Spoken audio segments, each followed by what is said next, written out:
نشأة هذا الفريق كانت من خلال الشبكات الاجتماعية، لذلك هم يعتمدون على الفيسبوك وتويتر في البحث وإضافة أعضاء جدد للخواطر الظلام ما بين عارضين ومؤلفين ومخرجين.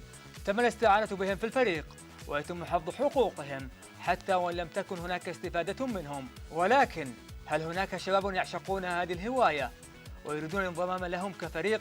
فما هي الطريقة وكيف يتم معرفة قدراتهم في المشاركة من عدمه؟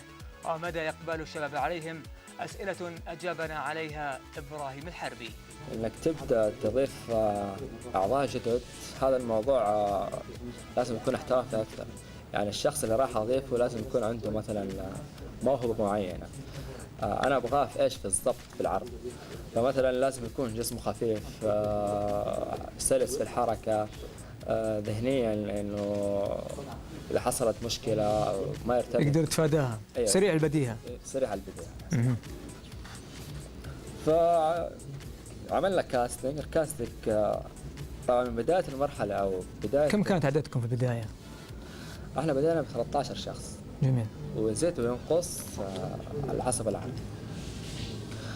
فعملنا الكاستنج. طبعا كان احنا عندنا شيء حلو في الفريق انه عندنا توزيع مهام.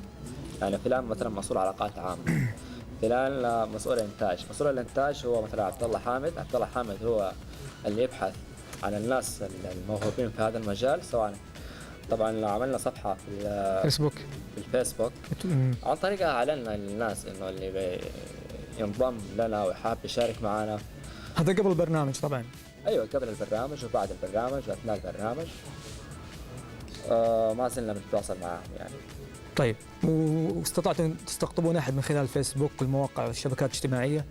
الحمد لله يعني كان في مواهب، يعني في شباب محبين للهوايه هذه؟ والله في مواهب كثير يعني تتنوع، مثلا من مثلا راقصين او كتاب، مخرجين، اصحاب افكار.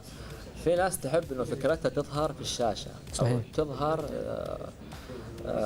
الفكره اللي عنده تظهر لهدف الرساله مثلا، او عنده رساله يحب انها تظهر للناس وانه يستفيد منها اكثر عدد من الناس.